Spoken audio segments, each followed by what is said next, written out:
Welcome to the Mountain View Pure Podcast, where your journey to exceptional water quality begins. Here's your host, Dan Toth, owner of Mountain View Pure Water. They proudly serve homeowners in the Tri-Cities and beyond, offering advanced water and air purification solutions that support a healthier lifestyle. The mission is clear, helping you get great water.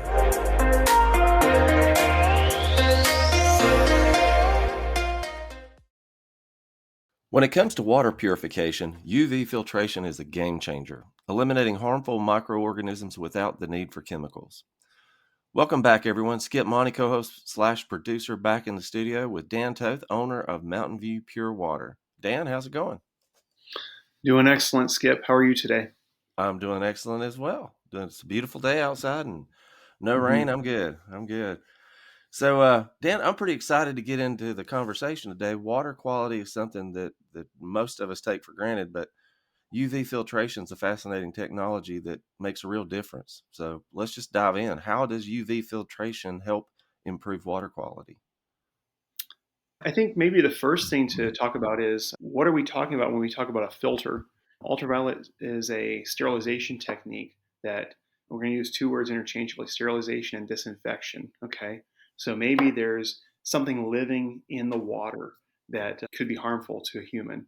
What we want to do is we want to remove that. We want to disinfect the water. Okay, the water is currently infected with something that can be harmful. We want to disinfect it.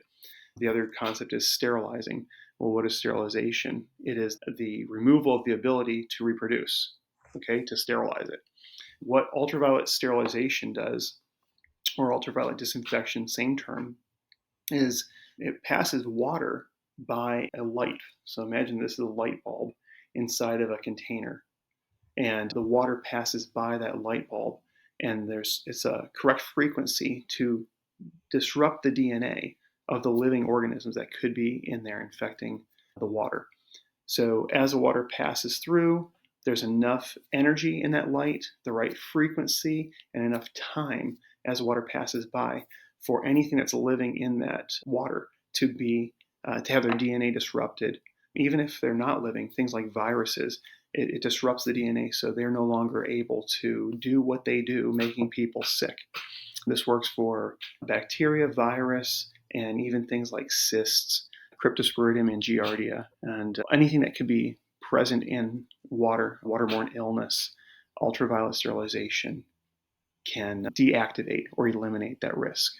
So that's the first concept.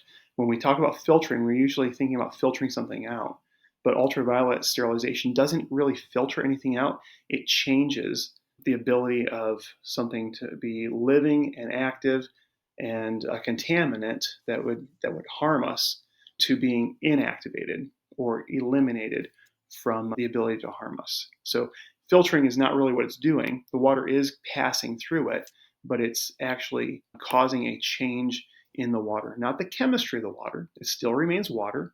It doesn't remove or add any sort of chemical to the water. Unlike chlorination, if you chlorinate the water, it can also disinfect or sterilize the water, but it can't do that without affecting the water chemistry itself. So you'll have byproducts of chlorination. You'll have chemicals and leftovers of the chlorination process.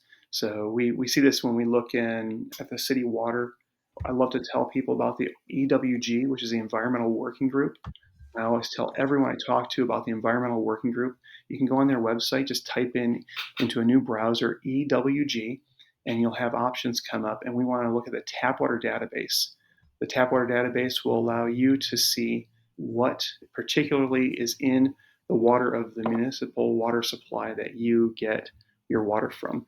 In fact, what they've done at the Environmental Working Group is they've collected annual water quality reports from virtually every water treatment utility in the country, and they have posted those on their website. So you can just look it up by your zip code and then choose the utility that you get water provided to you from, and then you can see what the current health guidelines are assessing your water quality report from your municipal water supply. So it's a really neat thing. So most of the city water in the country is sanitized by either chlorine, chloramines, bromide. A few places use ozone, a few places use ultraviolet, but the majority are the chlorine, bromine, and um, that leaves a chemical, we'll say waste product, a leftover in the water. And so ultraviolet can do something similar to make the water safe without any leftover disinfectant byproducts. Wow. Wow. Well, with chlorine, and I was going to ask that, how does it compare to chlorine? But is water that's been chlorinated dangerous, or just talk about that? So, according to the U.S. government, it's not dangerous. But of course, we don't have the best track record for keeping people safe. So the EPA hasn't changed, upgraded, improved drinking water standards in almost 20 years. And that's kind of a scary thought because we now know a whole lot more about what can be and is wrong with our drinking water, or what they call potable water. This is water that they say you can drink. This is safe water. And the reality is, it is safe for today in most situations. That brings us back to exactly what an ultraviolet system does.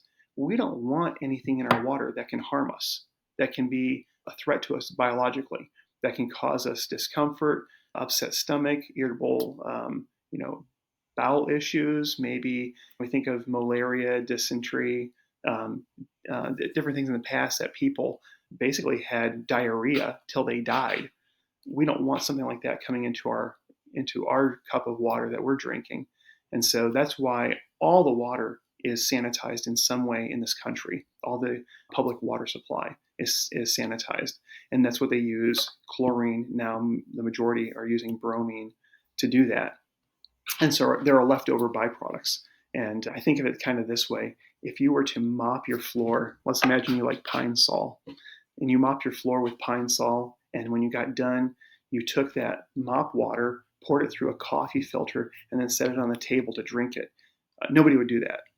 But at the same time, they're not necessarily removing those sanitization byproducts from the water before they send it to us.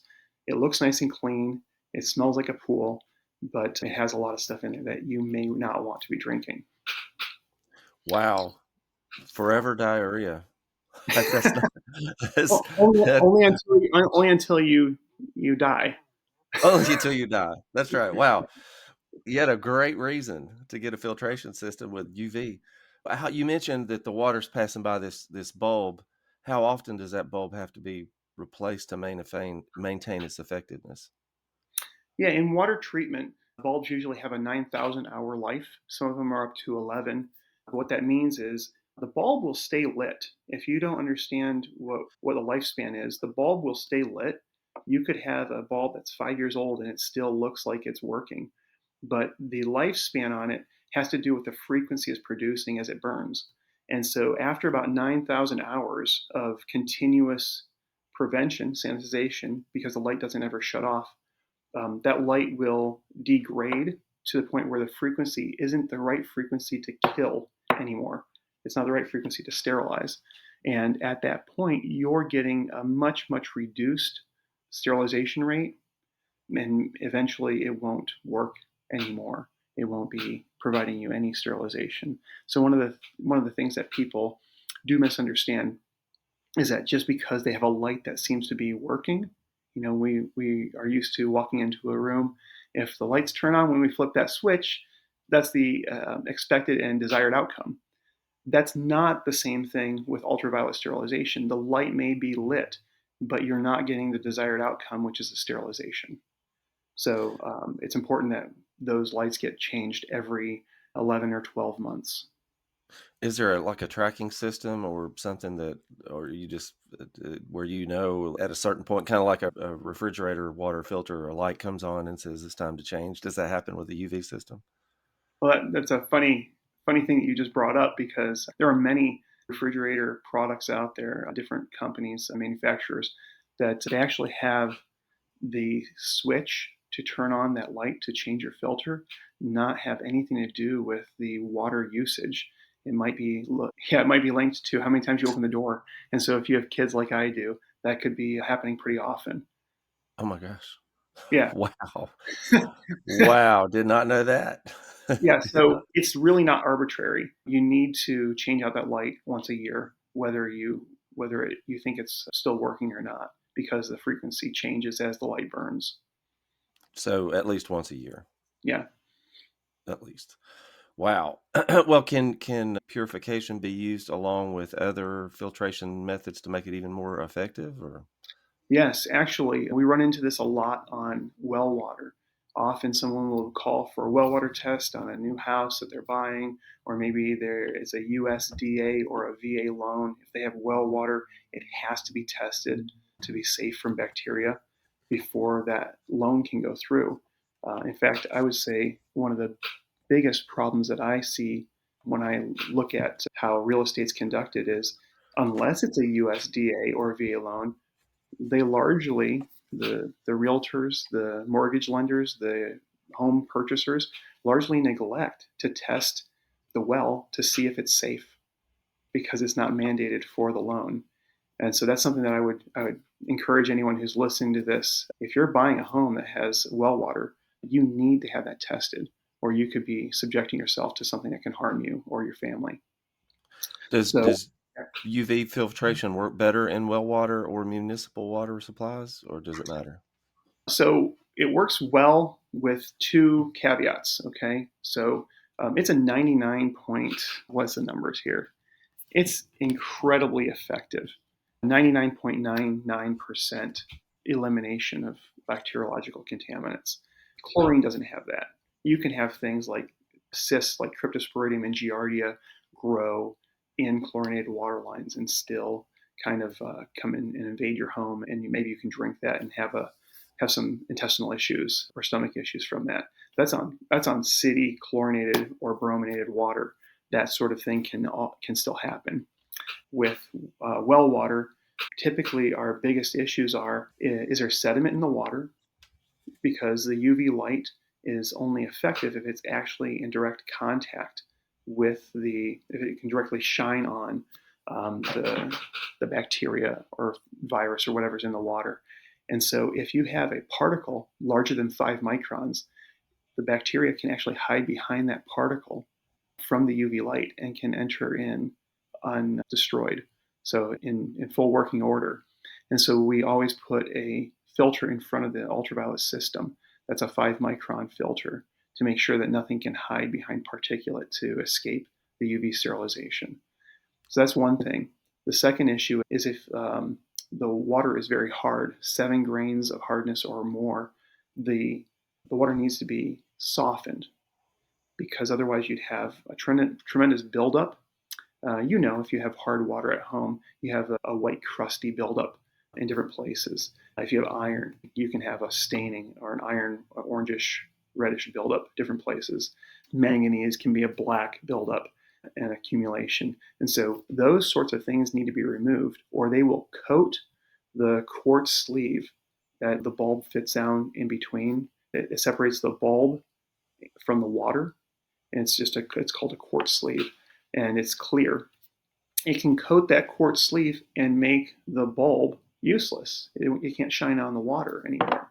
So you have to remove any minerals or contaminants that could cover up that quartz sleeve, rendering the ultraviolet system useless. So softening water that is 7 grains or harder is a necessity. Removing iron is a necessity. So those are the sorts of things that we have to use filtration equipment before the ultraviolet system in well water. Wow. This has been a very eye-opening discussion. I still can't get over the diarrhea until you die thing. Well, That's just that's that's not a, necessarily nowadays, but I mean, you take a look back in history, and it doesn't matter what age you find diseases. Diarrhea is often the way people died, right, because we right, didn't have a way to fix that. right. Well, hopefully we can avoid it with a UV filtration system now. A powerful tool for cleaning and safe water. And I know I appreciate, and I'm sure your listeners appreciate these insights as well. Dan, thanks so much. And Mhm. we'll catch you in the next episode. Sounds good. Thanks, Skip. All right. Thanks, Dan.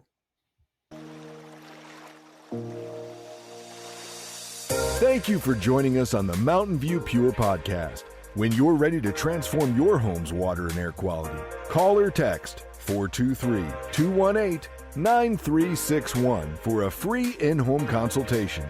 For more information, visit mvpwater.net. Remember, great water is the foundation of a great life.